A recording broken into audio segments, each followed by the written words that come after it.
Hello, everybody. This is Jake Stenziano, host of the Wheelbarrow Profits podcast, here with my co-host, the multifamily mentor, the coach, the chef, the father of six, the best-selling author, the G-Daddy, Gino Barbaro. Gino, how's it going? Jake, I'm doing great. How you doing, bro? Doing awesome, and today I'm super excited because we are talking about mind over matter and what this really comes down to. Multifamily is 90% mental and 10% mechanical. You heard it here first. I'm holding to it, no doubt in my mind. Gino, what say you? I believe that. I believe that tremendously. I think you have to have your mindset done. I didn't get successful. I at least didn't achieve what I thought was success until I said to myself, what do I want to do out of this? What do I want to get out of this? Why am I doing real estate? Why am I, getting into the game? And I was in the game for a long time. At least I thought I was in the game. I was in the landlording game. I was just in the grind game. Had no plan, had no thought of why I was getting into it. Once I clarified the thought and I started focusing my thoughts and my energies, I started achieving levels of success that I had never achieved before. The grind game. I love that. That's the first time I ever heard you say that. And you know what? I don't like to use the word grind, but that's how it felt like to me. When you use words like small and grind and pain, those are all negative connotations. I always talk with those 7 levels of energy. Those are anger. Those are level 1 and level 2, low levels of energy. And you know what? You have to grind it out sometimes. But if you're doing something you love, grinding it out is not bad. But if you're doing something that you don't love, that's not your passion, then it's a grind. And that's what I was doing, a grind in the very beginning. And until I started achieving, like I said, those levels of success, I didn't mind grinding once I started really kicking butt because it wasn't a grind to me. I was like, okay, I've got to do this today. I've got to write this article. I've got to write something for tenants. I started enjoying it, and I said, let's keep doing this. So I'm going to tee this up perfectly for people because I grind every day. I grind. There's no doubt. Got to grind. Got to advance. But when I'm grinding, and I look back, and 3 years ago we had 0 units, and now we have over $30 million in real estate. That's the kind of grind I want to be doing. You're out there grinding, you're growing, grinding and growing at the same time. I think what you're talking about is when you were working at the restaurant and the dishwasher didn't show up and you had to go back and wash dishes, and at the end of the year you made the same or less than you did the previous year. You don't feel good about that grind. You want to be grinding and growing. And I'm going to put that on Instagram after the show, but I like that. So we got to be grinding and growing here, and that's what we're talking about today. So the first step to this whole multifamily game and getting into it for you guys out there that are newbies is really, are you in it to win it? Are you in it for the long haul? Are you looking to buy and hold? What is your goal? And Gino, I want you to talk about this. What are you trying to achieve? Because I think that's what really changed a lot for both of us is when you made up your mind and you said, this is what I'm going to do and this is how I'm going to do it. Can you talk about that a little bit? Yeah, sure. We talked about it a lot, me and you. I mean, I don't understand the fix and flip model unless you're a contractor. It's just, and it's so cyclical. That's a grind to me. I mean, unless you're a contractor and you've got other jobs going on and you want to fix a couple houses a year, that's great. But people get in it deluding themselves that it's not a business. That is a business. That has to be systematized. There's 4 parts to that. You have to start raising money. You have to buy properties, fix properties, and sell properties, all 4 at the same time. So if you're going to go buy one house and say, I'm going to be a fix and flipper and buy this house and work on it for 3 months, that's not business. That's not real estate. That's trading. That's a ton of risk. Nothing wrong with it. I'm not criticizing in any way. You make plenty of money doing it, right? Yeah, and people do make money, and people make a living. But why are you on earth to make a living? Everyone thinks that we're here. They think too small. I mean, we were part of that, right? We thought small. If we got our first 25 units, that's great. Oh, I thought I made it. I landed at that point. I arrived. Right. So I thought so too. Yeah. And then the next one was 36 units. I'm like, well, dude, I mean, how much bigger can we get? We think too small. So people think they're going to buy a house, fix it and flip it, and on average, it's $20,000 profit for all of that risk. Are you going to risk to get earned? Don't talk about the headache. Talk about the headache and dealing with contractors, and when you find the plumbing leak you didn't know, and then you realize the roof, was not as stable as you thought. Then you had to replace the underlayment. These things happen, and they will wear you out all the time. And at the end of the day, like you like to say, you don't own anything. You just sold your asset, and it wasn't really an asset to begin with. Cash flow just dried up. Yeah, where it's short term. So if you're in it for that and you have a specific model and you want to buy 2 to raise capital to buy something to buy and hold, I totally understand it. But if you're just going for one flip to the next flip to the next flip, I mean, you're obviously going to make, if you're a broker, you're going to make real estate commissions on that. So that's part of your living. But you're also outlaying a lot of capital. And you know what? the greater fool theory, and we're getting into it in this market where people are buying these houses and they're getting higher and higher. There's going to be a point where there's no return. Once you peak, it's going to go down. You're going to get stuck with that last house or last two houses, and there goes your profits. So you have to know why you're getting into it. I got into it because I just wanted to get into another business. I wanted to do something different. I wanted to create that monthly passive income, and it's not passive because every month Jake and I have to deal with a lot of crap. We have a lot of employees. I'm constantly writing stuff. I'm writing a tenant survey today that I want to send out to all the tenants. We wrote a tenant handbook last month that we're giving to all our tenants, all prospective tenants. So it's constantly thinking outside the box and trying to grow our value. So is our thing easy? No, it isn't. But at the end of the day, we own assets, and we're continually adding value to those assets. And from there, that's what I think you should do. I think you should look at it as a business, not just as a hobby and not just as a job. You have to really consider it as a business. And if you're going to fix and flip, consider it as a business. Try to systematize it. Try to get your systems out there where you're constantly getting leads coming in, constantly getting money coming in, and constantly churning it. And if you can do that, I think that's a great strategy. See, we are super hands-on, and our goal from the beginning was to create passive income and build wealth. We talk about that all the time. The more systematized our business gets, the more passive it becomes, but we're still going up that roller coaster. We're still building the business up to get it to the point where it's less hands-on, but we're very hands-on owners. That's just who we are, and that's great. I mean, because at the end of the day, we're in control. We wanted control from the beginning. We didn't want our destiny, our fate to be in the hands of somebody else, some fund manager. So that was all part of what we were trying to achieve. We wanted to be in control of our destiny. We wanted to create wealth, and we wanted to create passive income. And the passive income will come a little bit later down the road when we have systematized our business and we have all of the key employees in place. We'll still be hands-on. There'll be still times that we're heavily involved in the business, but that's what we wanted to create because we wanted to leave a legacy. We want to create that generational wealth. Gino's got a big family. My family's growing. We want to have a secure base for the family, and that's what's important to us. That's why we're posing this first question: what are you trying to achieve? Are you, a single person, living, in San Francisco, and you just want to create some cash? This may not be the model for you.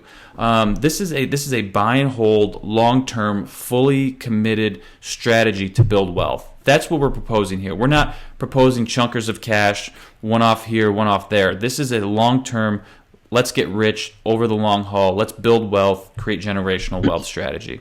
But in the same vein, it doesn't have to be long-term, 5 or 10 years, because I'm going to tell you, we caught the market, right? Were we lucky? I think we were lucky. But in the last 3 years, we have had 3 6-figure refis. Yep. We're going to have 2 7-figure refis. That sounds good when you say that. Tell me again. I like that. Okay. 3 6-figure refis, 100,000 or more.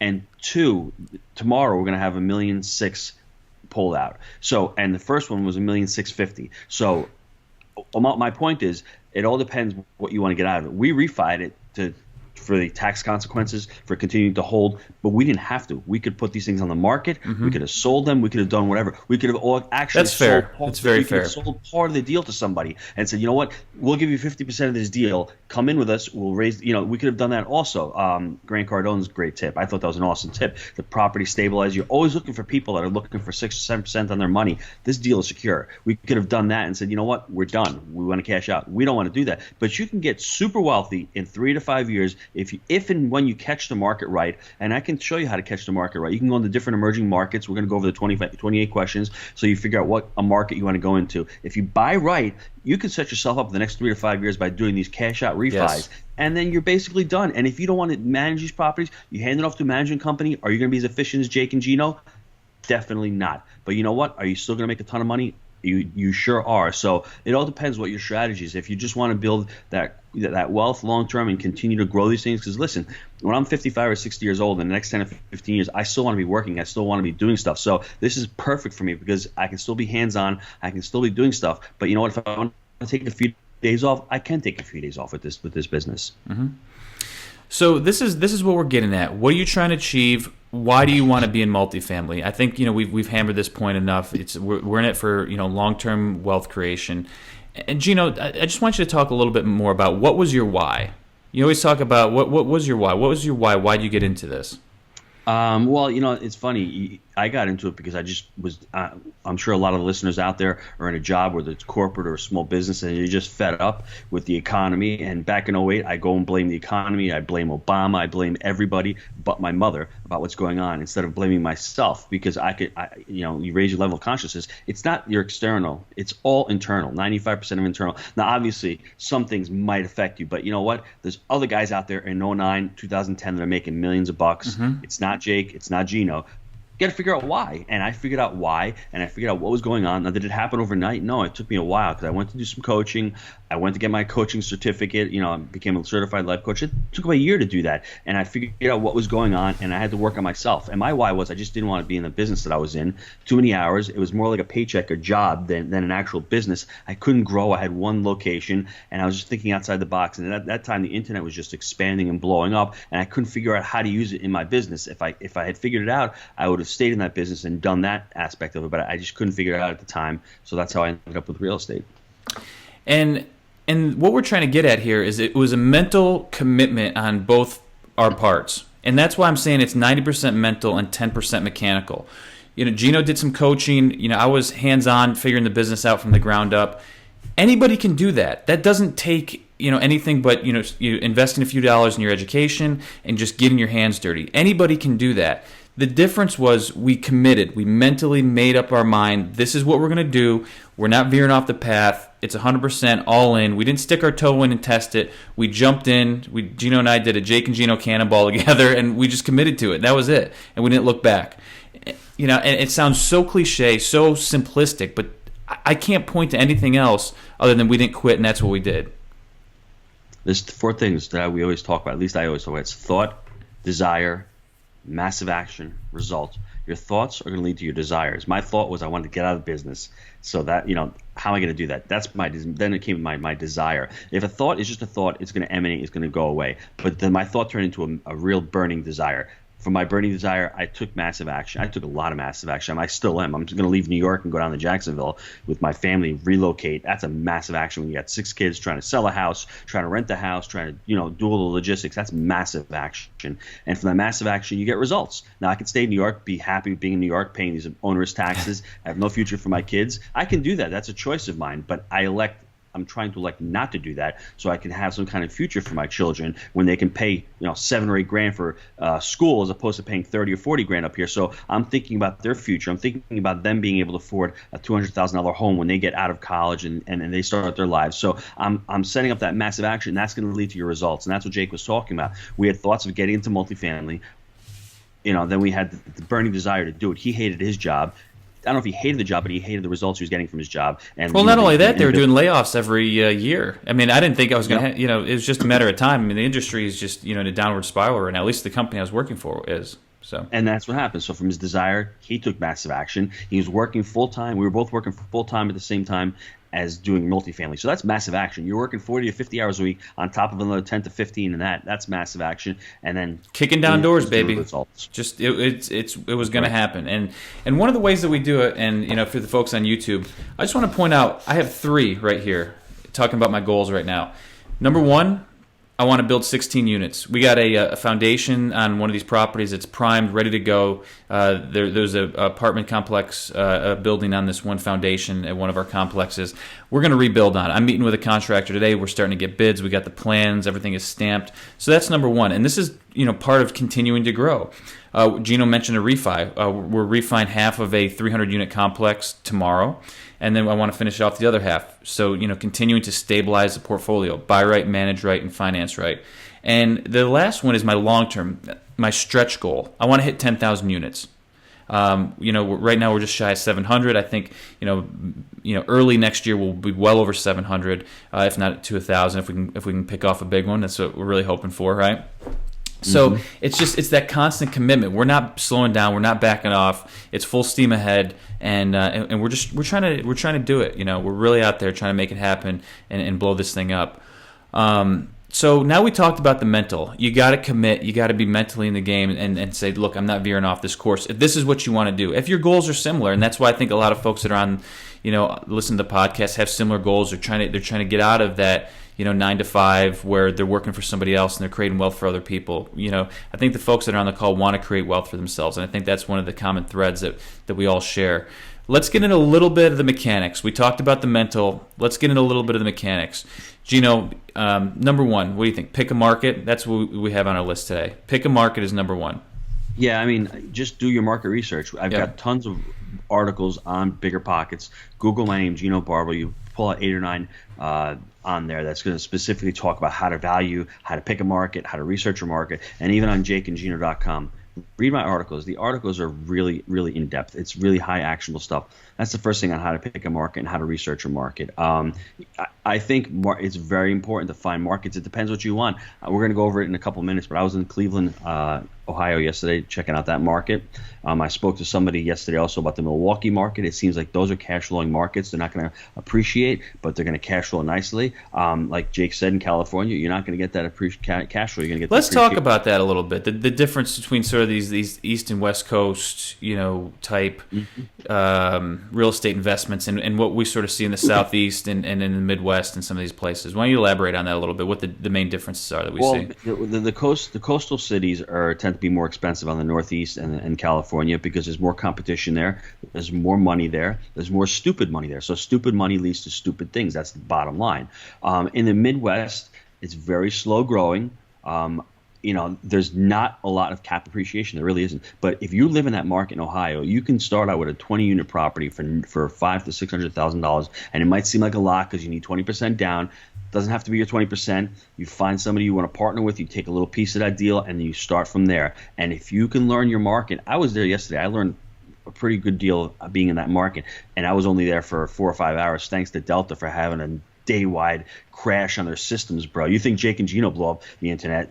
Delta blew up yesterday, bro. I didn't even tell you. I was there for 2 hours getting on, and I got home last night. They flew in a plane from Pittsburgh into Cleveland to get it back to New York on the runway. Took us an hour and a half. We were in the air for an hour and a half on the tarmac. But those are things you have to do. That's massive action. I wouldn't say I wasted. I had a good time. I went with a friend yesterday, a little vino in the afternoon on the way home. But it was stressful flying there and I had no kids. I was by myself. I'm never on the plane without my kids unless I come down to see Jake. And I did a lot of research in that market, but we took a whole day. It was tiring. Met with 2 great brokers, Matt King, and I met with James Wise's group out in Cleveland, Ohio, Holton Wise. Shout out to Antonio also. We learned a lot about the market. I went into two different types of market. You have to pick a market. So as Jake was saying, in the Midwest, I think there's great opportunities there. If you want to start cash flowing, what's your gig? If you need to hit $5,000 a month or $8,000 a month to be financially free, I would go after those cash flow markets.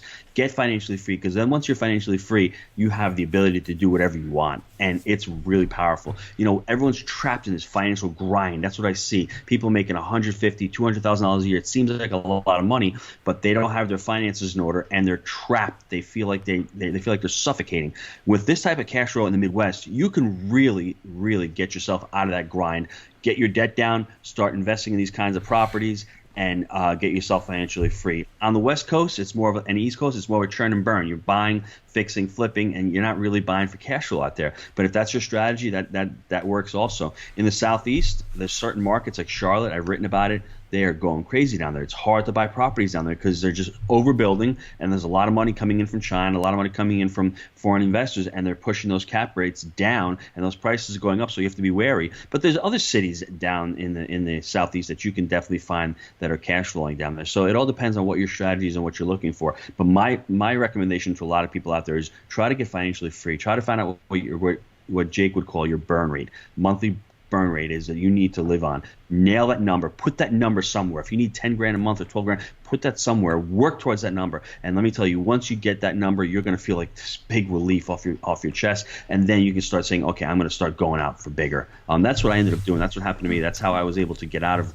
the restaurant within 3 years once I committed. And you guys might say, well, 3 years is a long time. It is a long time, but it's not a long time because I could be 30 years and still doing what I was doing. So once you get that awareness, and for me, it was a little bit more money, obviously, because I have a big family, so I needed that bigger number than the average person. So, work towards that number. Shorter than a college degree, right? Yeah, and more rewarding than a college degree. You know what I'm saying? Big time. And you're working on yourself. You're always constantly working on yourself, and that's why I love doing this with you, because I'm constantly doing research. I'm learning about the market. I'm learning all about these numbers, about these metrics, being able to share them with people, being able to empower people, being able to give people the knowledge on how to do this stuff. That is truly awesome. So to recap a little bit about what Gino was saying, what we're seeing is there's markets that you can try to time the market. You can speculate. You can go in and buy something at a crummy cap rate, not make any money on it, but you have the potential that there'd be an upswing in the market, then the appreciation play will come in and you can sell it for more. That's the speculation. That's the kind of stuff that you're seeing in some of these California and New York markets. What we do is we invest for cash flow. We buy on actual numbers, looking for 8% cap rates on something that's going to cash flow and just be, a money machine, just printing out money every month for us. And when we see the appreciation, it's going to be based on factual, hard evidence. Basically, we're going to the properties from the income approach on the appraisal, we're going to generate a higher NOI. Therefore, the property is going to be worth more. This is a stable kind of investment that we like to do. So I just wanted to differentiate those two things for the listeners, because you can go out and try to ride the wave, or you can get out there and work hard, find a deal that's going to cash flow, and just you can ride it. So those are I think it's very important to separate those two, because those are the two kind of investments that we see people doing on a typical basis. Mm-hmm. So after you pick your market, the next step is you got to know how to analyze deals, and this goes back to educating yourself and buying right. There's certain metrics. I mean, somebody may say I'm great with the 7% cap rate. We shoot for 8. We have high standards. We really look at those tertiary submarkets, and we find a lot of times we can get lower price per units because there's less competition. But whatever that is, stick to your guns. If you're saying I want at least a 6.5 cap and an 8% cash on cash return, be willing to walk away. Patient, persistent, but willing to walk away. That's always what I say, and I think that's the key to buying these things right. And I think you have to bring your credibility with you. I think you have to tell the broker why it doesn't work. Just don't tell them it doesn't work. Just tell them, listen, it's a great deal. It's going to be good for somebody, but it just doesn't work for my portfolio or for my strategy. Mm-hmm. I know we're going to get into this, but I want to make a plug for our credibility book and our credibility program. Well, that's going to flow right into the next one. You can go just run with it, man. That's exactly right. Yeah. So, I went out to the market yesterday. Like I said, I met Matt King and Antonio. I gave them both my credibility book. Matt King, when he saw that, I think his eyes I wouldn't say lit up, but he was sort of surprised. You just qualified yourself. He says nobody, and he's one of the top 5 brokers in the Cleveland market. I know that because I researched it. I talked to him. He knows everything about everything. Let me give you a couple of metrics he gave me, Jake. I wrote them down. He told me there's 1,200 buildings with 10-plus units in the Cleveland market. 7 people own 90% of those properties. He was talking about the Shaker Harts area. He gave me a management company, Smartland Property Management. He gave me a portfolio lender, First Federal in Lakewood. He was talking about U.S. Bank also, medical, healthcare, tech. That's the kind of jobs. East part of the city was the C minus, and a lot of D's. West part was the B plus. He knew the market implicitly. When I handed him that book and I showed him my portfolio, he says, I wish I had a lot more people doing this. And, that's the thing. I think you need to have your credibility, whether you have 1 deal, 50 deals, or you have no deals. The fact that you're giving him your credibility book, your ability to show him that you have a plan. When he saw mom and pop, he started laughing. He's like, I deal with mom and pop sellers all the time. I can't get numbers from them. I said, dude, I know. I said, I get brokers telling me they're underwriting deals. I know why they're underwriting deals, because they don't have actuals. I said, go get their returns. And he's fighting this battle every day. So the fact that he saw mom and pop, he's like, I can't believe this. He says, I see it all the time. So that credibility book is amazing. It really works. And for you to build one for yourself, it gives you the idea and the clarity and the focus on what you want to focus on. We focus on that, like Jake said, that target niche of mom and pop sellers in the C minus B areas. Now, one of my problems is I didn't give him the book before I went there. I might have emailed it to him. I got lost in translation. He started showing me properties in the C minus area that I wasn't too thrilled about, but at least I learned the market itself. Then I went out in the afternoon with the other broker. We had gone back and met him at another property that I was much more interested in. I said, so if I had been more clear with him and saying, listen, this is what I want, he would have taken me to exactly what I wanted, instead of taking me into those really more rundown kind of areas where you're going to cash flow. You're going to, like he said, the C properties in there are between 25 and 30 a unit, 25 and 30,000 a unit. The 2-bedroom apartments are getting between $650 and $700 a month, And it's really weird. Sound familiar? But you know what? In the B areas in Cleveland, yes, it's only a little bit more per unit, maybe 30 to 35,000, maybe to 40,000 a door. But the rents are the same, which is really strange. I can't figure that out. So you have to go in there armed with that knowledge, saying you're going to get a better tenant base, but your return is less because you're paying more per door. So you have to work it out. I'd rather pay a little bit more per door, have less risk. There's another thing he talked about, Jake, which I thought was really crazy. I want everyone to listen to this. Every market has their own rules. He was talking about point of sale. So when you're going in there and you're buying a property, when the property is changing hands, the city comes in and does a point of sale, which is basically they come in and take a look at all the crap, which is a money grab. But it's really annoying because if you don't know that, right, all of a sudden you got decks that need a little bit of work. You have some monitors, CO monitors, or whatever's missing. They can hit you with a bill. If you don't know that as the buyer going in, the seller is going to push that on you. That's a retradable offense on a lot of these things. They're going to go in and check for COs. And the crazy thing about it, Jake, is it's all different submarkets. So you can be in the Shaker Heights that they don't do it. The east part of Cleveland does it. I mean, it's does it have anything to do with a tax reappraisal too? Wouldn't be surprised. Oh, dude! And when they do that, they reappraise. Yeah, and some of these owners own property for 30 years, and they're not selling. Then when they do sell, you have to put that in your pro forma. As the taxes were 20 grand, now the taxes are gonna be 35 grand. If you're not savvy enough, your seller's going to be like, that's too bad on you, and that could be a massive hit when you're going back. So learn all of these rules. And Jake, the other thing I want to talk to you about that. That's your cash flow drying up. Yeah, well, this is another crazy thing. I have to really research this in the market. But what he was saying is when you go and you turn apartments, sometimes every time you turn an apartment, you need to get a C of O. Oh. It's $250. Come on. Every time you turn an apartment per year. So can you imagine going, and you might turn that apartment twice. Now, are a lot of owners doing it? I don't know if they are. I'm not sure if they are, a lot of the owners doing it. But when you sell that property, they're going to see that you didn't do that. Yeah, but you know what? You have to know this as a buyer. So you have to go in there and ask these questions, ask what all the rules are. And like the whole C of O thing, it's the same thing as Rochester. When you buy a property, you need to have a certificate of occupancy on that building current, and they have to come in and do the inspections. And you know, a lot of these buildings, Jake, they really need a lot of work, and they don't get this work because if you have 10 years, it sounds like the government's actually holding back progress there. I think LeBron needs to step in and say something. King James needs to hold it down, man. And a lot of these, I'm not going to say liberal, but a lot of these policies where government's trying to dictate and trying to help the tenant, the landlords can't put the money into these properties to fix these properties up because there's so much, excess paying money for COs and all this other stuff. Yeah. And they're trying to do it to keep these properties safe. There's a lot of slum landlords, but that's not the way to do it. That's really not one of the ways to do it. So the whole big picture of this is I want you guys, when you go into a market, you have to ask all these kinds of questions. What does the city dictate? What rules does the city have? What do you need when you're passing inspection? Do you need the C of O? There was a fire escape in back of this building, and you open the door. He's like, well, this has to be addressed. I mean, the thing is steel. I mean, if it's only a $300,000-$400,000 building, you got 30-40 grand in that thing that has to be repaired. You have to know that. And most times sellers in that kind of product, they're going to say, take it as is. I mean, you want to take that risk and take it as is at 30, you spend 30 grand in a building that's worth 300, that's 10% of your, of what the cost is. You have to look at these things and weigh them with, if it's worth doing. So I just want to talk a little bit about the benefits of having a credibility book. Number one, Gino made a friend right away. It was an instant icebreaker, it sounds like.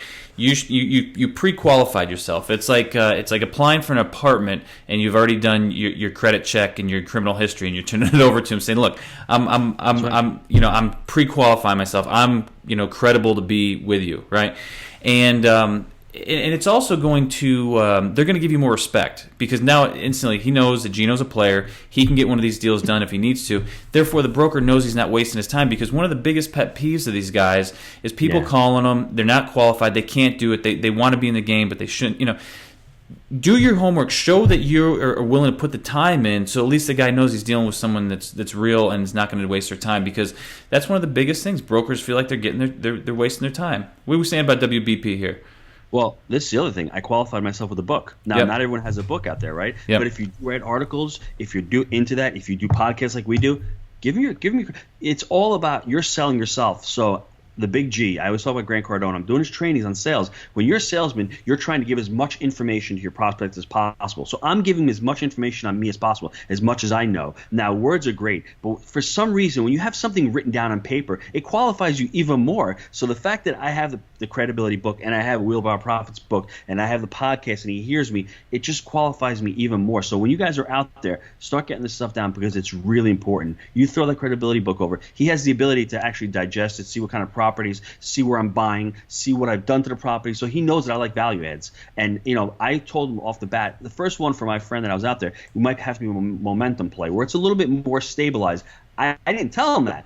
But by the end of the day, we went to see the last asset, and that's what it was. It was more stable, very little deferred maintenance. It was more of a momentum play. My credibility book says that Jake and I like to have those value adds. So he would sniff out those kinds of deals. And look, I want properties at over 50 units. He sees my portfolio that have large properties. I don't want a 6-unit because it's not, to start out there because there's no economies of scale. I want something bigger. The credibility book will tell him that also. But in a short period of time, you whittled it down, you funneled it down to exactly what you're looking for, and within less than a day, he showed you something that could be a potential property. Totally. Potential and these guys, buy. They both did a great job. They both knew the market. They both, had a pulse on the market. They're both in it. I think Holton Wise, he told me he's managing 500 units right now. So they've got a nice portfolio of managing properties out there. They both had their pros and cons of the east side and the west side. One of them like one side better, one like, but you know what? So I digested it. It's where I want to go ultimately. Right. So, and that's what happened to me. I got a lot of great information in one day. So it's great. You guys should all go on Google, look at Google Maps. But until you go down there, like Jake was talking about, we're looking at a deal in Florida, in Tallahassee. It looks awesome on paper. It looks great, the neighborhood between two colleges, but unfortunately, it's not a good area. When you start talking about stuff, you start calling the police department for criminal activity, and you say, "Wow, that's not a good market." And when you're gonna invest $500,000 or $1 million to buy a property, get on a plane and fly out there. Don't even look at the property. Look at the market first, because if the market works, then you start looking at properties. Don't go the other way around. Don't start looking at properties and then go, "Oh, is it going to work the market?" No. We love Knoxville. We love that market. Then we start looking at properties. Do that first. So next up is we want, for the mechanical portion of this process, you got to create a net worth sheet and you got to get your financial house in order. And the reason for this is unless you come in with cash, the bank's going to want to see, okay, does this guy, is he going to qualify? And again, it's going to be based on the income approach and what the property's doing, but you need to show that you're capable to do it. So get your net worth sheet done, get your financial house in order, get your tax returns ready, because you're going to have this stuff. And if you're 60 days to close and the bank's waiting around for this, it's going to start to a relationship off on a rocky path. And that's real easy. We have the deal analysis suite that has all these calculators and has all of these sheets. You guys need to get your financial house in order. You can't start looking at real estate if you've got tons of credit card. I'm being realistic now. Yep. First of all, you have to be mentally in the game. So if you can't do a balance and a budget, then how are you going to be able to run a property? Because a property needs capex, needs money budget on the side. You need to know your income and your expenses. So it's like running a household. The federal government doesn't do a very good job of it. That's why they're not in real estate, because they can't run real estate, because they can't run a budget, and real estate will explode if you can't do that. It's the same thing with you financially and personally. You have to get your financial house in order. Now, if you have credit card debt, that's fine. Try to get it down. Try to consolidate it. Do whatever you have to do. But you need to have a path. You need to know what you're spending every month. You need to know what your budget is, and get your financial house in order. It really works really well because you need to know what's going on, that next step. And you know what? I mean, if I'm looking at a partner, and me and Jake want to go into a partnership with somebody, and they've got their balance sheet is crazy. They've got credit. They've got bankruptcies. How are you ever going to go into business with somebody that's just a leading indicator that their life is a mess, and they're never going to be able to, go to that next level. So you really need to clamp down your financial and really work on that. Yeah, and then you're going to be ready to go out and start building your team. You're mentally prepared. You got your financial house in order. Now it's time let's go out and network. Let's start meeting those brokers. Let's start meeting those bankers, your attorneys, your title companies. And again, the best place to start is like Gino did yesterday. Start with the broker, and he's already started getting references. Certain bankers in the market, yep. Title companies. This is what you're going to do. But I really do think the first communication should be the broker, then the banker, and then everyone else typically falls in line after that point, because those two key partners are going to be able to refer you to everybody else that you need. at least in the professional category. Maybe not some of the contractors, but I actually got our current painter was a referral from my banker. So you never know, and it's just how it's gone for us at least. Any other referrals, Gino? Yeah, I got a referral for an insurance agent. There you go. From one of the brokers. He had somebody in house, but he was going to get a couple other guys. And like I said, Matt was really knowledgeable about the market. He'd worked in Charlotte, he'd worked in certain other markets, and then he came back up to Cleveland where he lived. And oddly enough, his wife is a pharmaceutical rep for Cleveland. Oh, so, I bet she's hot. I think Cleveland. Yeah, well, I think Cleveland Clinic actually is one of the biggest markets for pharmaceutical companies, and that's where a lot of the jobs are coming in. So I knew a lot of the job, I say quote unquote, it's not really growth, but job drivers is healthcare, insurance, medical, and technology. So I found that out also in the market. So he had a lot of contacts. So like I said, management companies are really hard. He gave me a good management company. That's one of the hardest things to find, I think. But obviously, he's closing 2 or 3 deals a month. He's going to have a title company. He's going to have an attorney in the area. So that's who you lean on. And then once you start building your team out from there, and he has obviously construction guys, the management company is going to be able to give you leads on that also. So you go from the top, and from there you start building your team out.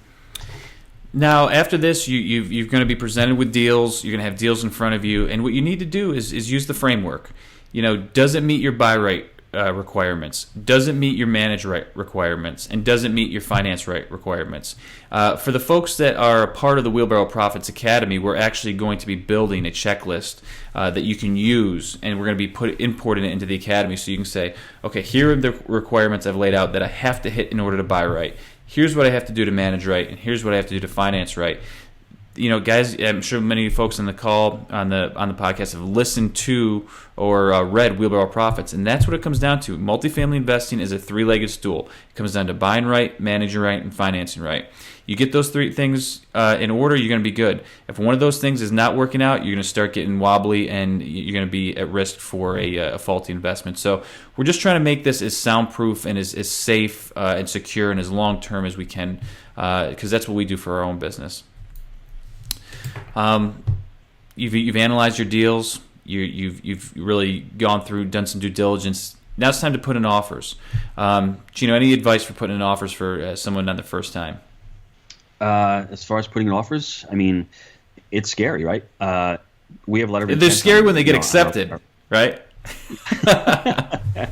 And I don't want people out there just putting in stupid offers. Yeah. I mean, if you're going to do that and you're scared, go to another market. And if you're never going to invest if you're going to invest in Cleveland, don't start giving Matt stupid offers, because he doesn't want you to waste his time. Start analyzing deals. Like I'm going to tell you, he showed me a deal that was $46 a door. Once I looked at the numbers, not even close to 46. I mean, I was tempted to tell him it's worth 20 a door, and that's what it's worth. I mean, he's working with a bank. I don't know if the deal's going to go through, not go through, but I can't offer that. So maybe I won't. I'll pass on a deal. So keep me in the loop on that one. Start analyzing deals. Start putting in deals. Start putting your letter of intents in, and give them reasons why. And what Jake and I like to do is we like to throw our and analyzer, deal analyzer template over. We like to email it over with our numbers so the broker can see it, so he doesn't think we're crazy. And obviously we're going to show him what it is. And then there's numbers that are built in as far as deferred maintenance, that kind of stuff. That'll come off the top in the end. But if you shoot over your spreadsheets and show him how you're analyzing these deals, and if they're not working for you, he'll have a ton of respect for you. He'll know that you're serious. Everybody says it, but numbers don't lie. So the numbers, if they're showing you actuals and you're analyzing them for them, it's going to say And then a lot of times I've had brokers just say I don't know what to say. Because you put it in front of them, and at least you keep the relationship, and you can, maybe that deal's not for you, and you just move on to the next one. Totally, and that's what you want. You want to see as many deals as you can. You want to analyze as many deals as you can, and you don't want to lose a relationship. You really don't want to waste his time, because he's a busy dude. He's got a lot of stuff going on, and he doesn't want to have these ridiculous deals. So when I was talking about the $46,000 per door, he knows it's a crazy number. He knows it's a bank. But I mean, when I saw the NOI was only $264,000, that's actual. I'm like, dude, at a 10 cap, it's $2.6 million. You go down to a 9 cap, it's around $3 million. So that's around 20. So he can't refute that. If that's not even lowballing, I'm going on actual numbers. So the bank obviously is going to take a big haircut. It was their fault, and it's a non-recourse loan. So the guy's just not even paying the loan back. It's crazy, dude. The stuff that you hear out there. people don't take responsibility. They really take advantage of the system. I learned that yesterday. I never thought people do that. They get the non-recourse, Jake. He's not even. Those bad boy carve outs. Dude, let me tell you something. But he's getting the monthly income. He's not paying taxes. He's not paying the bank. But the property is immaculate. So he's running it. He's got it run full. And the bank wants this obscene number. Nobody's going to come even close to it. That's one of the things I didn't mention. In this market, a lot of outside investors. Dude, it's non-recourse. So they're going to take the property back. But I don't know how long he's been doing this for. So he's collecting about 45, 50 grand a month. What is his expenses? Maybe 15 grand a month. So he's putting all this money in his pocket, and it's unfortunate. Me and my friend are sitting there thinking, how does this even happen? But they gave him the non-recourse loan, so now he's doing that, and the bank is stuck. Yeah, but this guy's real estate career is good luck getting another non-recourse loan after this. Well, Jake, he's done this on multiple loans. Really? So why do they keep giving it to him? Well, he did this a couple of years ago, so he's cashed out, I think, on two or three big properties. So I mean, you're talking about that's not cool. No, it isn't, and that's what's happening, and that's what's going on, and that hurts the market. That hurts the Cleveland market when people do that, because these assets tend to get run down, and their prices get pulled down, and everyone around gets pulled down, and all the numbers get pulled down. That's what happens. That's why there's no elevation. And banks, these banks went out of business. They sold one of them sold the loan, and the other one who was sold the loan is stuck right now. So they probably bought the loan at 30 cents in the dollar. So banks are really difficult to work with, and this is considered a short sale, but it's going to be a difficult short sale because they're just obstinate. It's been 4 or 5 months. There's no movement on this thing. Like I said, at 20,000 units, it's a good play. I didn't like the unit mix. A lot of studios and a lot of one beds. They misrepresent. The sheet said 1 and 2s. Out of 150 units, I think there's 6 2-bedrooms. They're all ones and studios. And in that market, it's okay because it's more elderly. So it's more. So the 1 beds are okay, but you get kind of like a Cardinal apartment play. Yeah, but it's got an elevator, so they got a couple of elevators. Gotcha. So there's a lot of different stuff going on in this property, but you just have to be aware of what's going on in that market. A lot of guys did this, Jake, and they've been holding off for the last 3 or 4 years, just collecting the rent, basically, and not paying the bank, So, going to push through the final part of this, the mechanical portion of this. Next up, pretty straightforward, is going to be your purchase and sale agreement. You're going to have to get a good attorney on board, someone that you can work with long term to do your purchase and sale agreements. Make sure you're crossing your T's and dotting your I's. Gino, anything to add on that one before I continue on? Not really. It's pretty straightforward. Scary. Make sure you have contingency clauses as far as mortgage. Mortgage contingency, maybe you put in a clause saying if your partner doesn't like this deal, we're out. Basically, you want your clause on due diligence as far as wanting enough time to perform your due diligence. You want something about an inspection report in there. So a lot of these clauses, I don't want to call them, get out rat clauses where you rat your way out of there, but you want to be able to protect yourself. No, it's to protect yourself because you don't know what you're getting into necessarily all the time. So exactly, because all of a sudden, a roof might be missing, and the seller's like, I'm not repairing that. So if you can't come to terms, you want to get out of that deal because that's going to blow, like Jake said, it's going to suck your cash flow. That's the cash flow vacuum right there. Yeah, so you want to get out. So you definitely want to get on board with your attorney and make sure you protect yourself in that way. Next up is going to be your financing, and I just want to be very clear about our strategies. We're looking for the at least 25 to 30 year AMs, the lowest rate possible, non-recourse, and a minimum of a 10-year term. So, what's good financing look like? That's what it looks like to us. You may have different objectives, but if for our buy and hold strategy, that's what we're looking to achieve. From that point, you're getting your financing teed up, and then it's going to be your due diligence. That's gonna be where you're getting your inspectors on board. Your title company is going to be doing their work, and you're making sure that you're getting rent ready units. That's one of our biggest objectives going into these things, is that making sure that the units are rent ready, right? I read a book on the plane, Jake. Short book, about 100 pages, about commercial due diligence. I got one massive takeaway from this. I think everyone should do this. I love this. Talk to the tenants. See if you can get 1 or 2 tenants, and if you're lucky enough, maybe get a tenant survey and send it out to the tenants. Let them tell you what's wrong with the property. Well, I've had water leaks here. I got smell in here. There's mold here. The neighborhood's too loud. The management company stinks. The more you can talk to the tenant and see what's going on, they're going to tell you, because the management company in place might not tell you because there's a conflict of interest going on. But I found that to be really, and we've done it before in our properties, not even knowing. But you want to know from the tenant's perspective what's wrong on this property and what can you fix also on the property. They're the ones that are living there. They've been there. You can go on Google and read people's nasty crap on Google. I don't trust those. Yeah, but if you see, the thing is with those online reviews, if you see trends, then you're onto something, and that's when you got to dig deeper. Yeah, we've done that. Don't get me wrong on that. But that just might be somebody being nasty and trying to get back to the person. You want to actually talk to people who are actually living there right then and there on the property, right? And it's not hard to do. You knock on a door. You want to ask a few questions. Not a big deal. Shouldn't be a problem. But if you're going through with your inspector, you're going to be seeing these people. So it's not even. You're going to have multiple opportunities. So. You need to get information. You're a salesperson. You need to get information from these people because you're going to be serving them. So how are you going to serve them better, higher? Maybe the air conditioning is not working. Maybe the heat stinks. Maybe the windows are drafty. Hey, listen, if you got crappy windows, that's something maybe retradable. Maybe they're not broken. Maybe the appliances are old. A lot of this stuff you can find out from a tenant, and it's gold. Yeah. So when you get through that due diligence, then it's time to get it on, right? Then it's time to take over, and then you're off to the races. So that's all the mechanical leading up to it. And the point that I was trying to make is, I think most of the folks out there are aware of sort of that process. Maybe you've bought a home before, you kind of see how it works. There's some similarities there, but that's the mechanical portion of it. You can do that. It's, are you able to get your mind right? Are you able to say, this is what my goal is, and commit to that goal and see it through?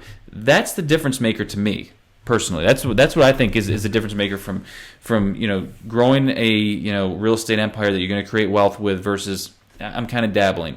You kind of dabble, you're not going to get there. You got to fully commit and make your mind up.